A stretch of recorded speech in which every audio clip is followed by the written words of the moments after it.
Photo, Brent Carden, 247 Sports, Nashville, Tennessee.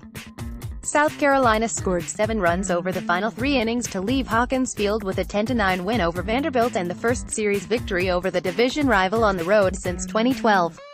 7 of the team's 10 RBIs came from seniors, with the game winner being a sacrifice fly off the bat of Hunter Taylor in the top of the 9th inning. Junior Graham Lawson picked up the victory, with 2 innings of perfect relief with 3 strikeouts. "All the credit goes to those kids in that dugout," first-year head coach Mark Kingston said. "They were fighting. No one can say this team doesn't battle. So many big hits, so many big pitches, and the key was Graham Lawson coming in and getting 6 huge outs for us. That was incredible." Watch Kingston after the series win. Final box score: the Gamecocks, 26-18, 11-10, never led in the game until the 9th inning, and after tying the game at 6, fell behind again immediately by 3 runs in the 7th inning. The team fought back for a second time, though, tying the game on a 3-run home run by Carlos Cortes in the 8th before Taylor's clutch at bat in the 9th. Photo, Brent Carden, 247 Sports. "Our thing lately is to never give up. We're always in it, always in for a fight," Taylor said. "You saw that on Friday, and today was pretty much the same as that. We got down, said screw it, and said, let's come back. We can do it." It basically happened again. Just like in the first 2 games, Vanderbilt jumped out to a big lead early, scoring 4 runs in the 2nd inning off of starting pitcher Cody Morris, who gave up 2 hits, 1 walk, and hit 2 Commodores in the inning.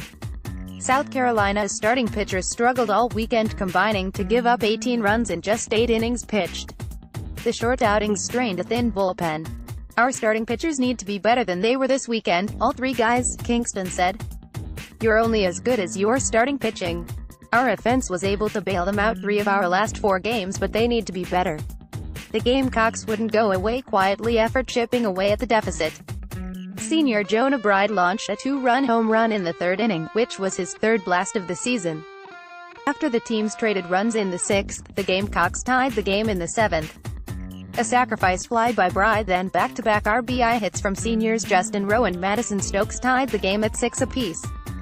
Vanderbilt would come right back in the bottom half of the inning, though, scoring 3 runs of its own off of a relief tandem of Eddie Demurias and Sawyer Bridges.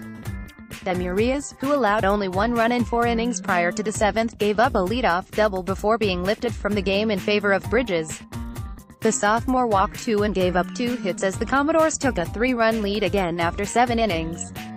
That's when Cortes would strike, launching in 0-1 pitch over the right field stands to tie the score in the 8th inning. Even the trainer was getting excited by the action. "Everybody was up and jumping around," Taylor said. "I think even Brainerd Cooper got into it a little bit. There was never a time we thought we'd lose this game. It turned out good for us in the end." Freshman John Gilreath threw 2 pitches to start the bottom of the 8th inning, with both hitting Commodores hitters. That's when pitching coach Skylar Meade called in Lawson, who retired the next 3 hitters on a pop-out and 2 strikeouts. He left the mound with a yell and a couple of pounds of his chest. "What can I say about this team? Fighting and clawing and giving me the opportunity to come in there and try to shut the door," Lawson said. "It was a big spot. I tried to come and get us through that inning and then get us through the next one. That was a big win for us, and we have to keep building from it from there."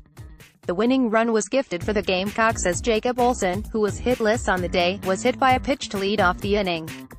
After stealing second base with 1 out, relief pitcher Chandler Day threw a pickoff attempt into center field to allow Olson to get to third base. That's when Taylor seized his opportunity. "I knew I needed to hit something hard in the air to get him in," Taylor said. "He came back with a curveball, it floated a little bit, and I was able to get enough of it to get it out to center field."